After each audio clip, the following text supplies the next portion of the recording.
Hey guys, welcome back to another video. Today I want to go over how to become an Uber Eats restaurant partner.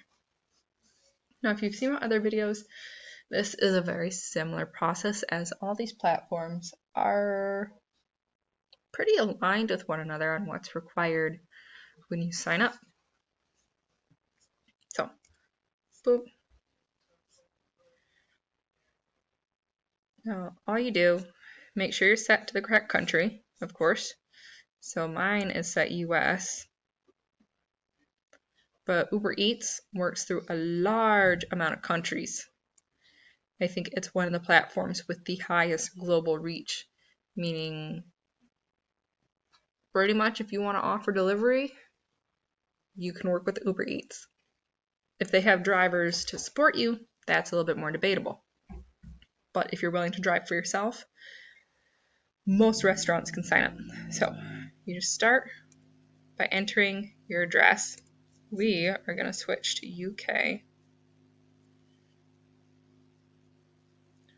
We are going to do 47 Blandford Street, London. Matcha. Matcha. Now this is if you have multiple locations. Fill in your business type. Cuisine, very important that you do the correct one. If you offer multiple options, choose the most relevant one. We're a cafe. We have matcha. It doesn't mean we qualify for Asian fusion though. Definitely do coffee and tea. One.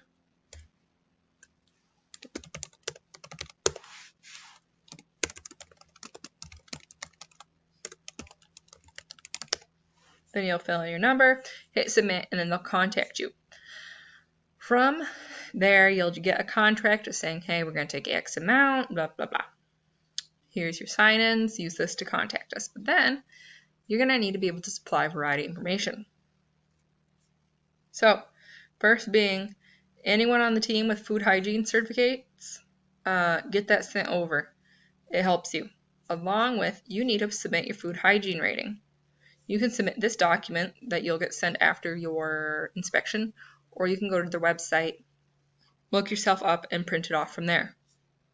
You need this. You're also going to need a copy of your RAMs or HACCP. If you need to know how to make those, I do have a video up on how to build them and what needs to be included. You need to submit public liability insurance, employer's liability insurance,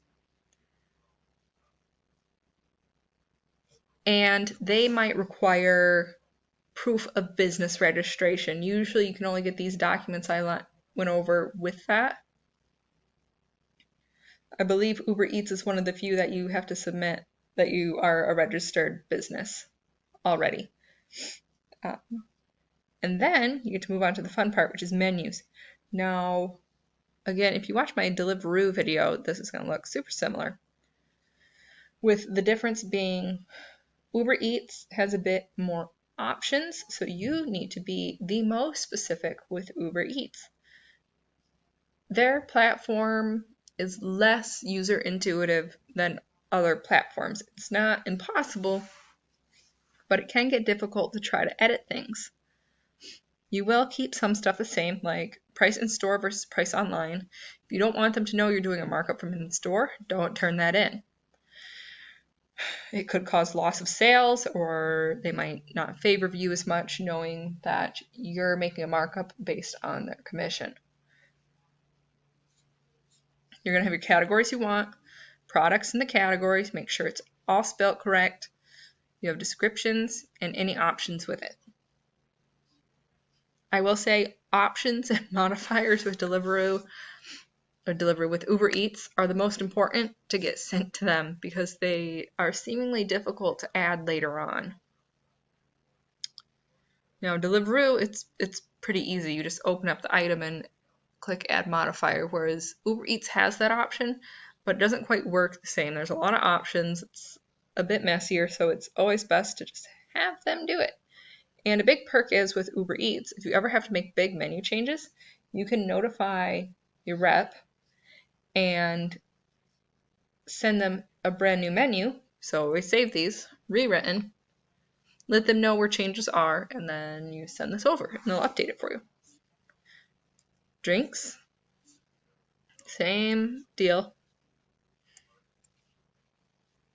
which is category, item description, pricing, and modifiers.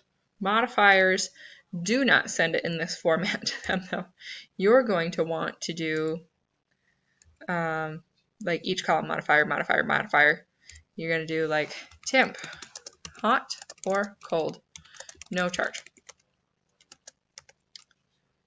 Syrups, pick only one, 4 options, list them out, upcharge for any 0.75. And you keep working it, and you have to write it this way for them. If you don't, it's going to mess up the menu. It will, and it's a lot harder to fix it on this platform. Then once you turn those over, you get sent your tablet. Their tablet's a little bit different than some of the others, but still just fine. And it's the same routine as the other. At the end of your day, turn it off so it can get a refresh. Turn it on as soon as you open so it has time to boot up. You can monitor stock through it. You can mark items unavailable, stock count, all that fun jazz from your tablet. But once you get it, once you turn it on, you sign into your dashboard, sign into your tablet, make sure it's good, and you can click open on your online dashboard and you'll start getting sales. Important things to note is always be sure to double check delivery settings. Sometimes it has a habit of auto toggling to the other option. So if you need Uber Eats drivers, sometimes it gets a little glitchy and goes back to we supply our own, and all of a sudden you're getting 1-star reviews and deliveries never getting picked up because it toggled to staff delivery. So if you don't have delivery staff, always go double check that. That seems to happen only when you leave the tablet on too long without letting it turn off, so it's probably just best practice to turn it off at the end of the day and turn it back on, or if you're closed 1 day a week, turn it off and then leave it off that whole day that you're closed. Anything else notable with this? I don't think so. Really, they're pretty similar. You just want to be more specific with the Uber Eats team and how you send things over. They'll need photos too. They will not want someone to do photos, so be sure to check out my how to take a food product photo video. Get through that, because every single item you're going to want a photo for. Now, if you don't have them offhand, definitely get it done. They can get you rolling without it, but to be attractive on the platform, you need to have photos. People eat with their eyes first, and a menu without photos is a menu that's not going to sell. So keep all that in mind. If you ever need help with any descriptions, how you should be in contact with that team, or anything else you should be doing, please drop a comment below. I'll be more than happy to answer that for you.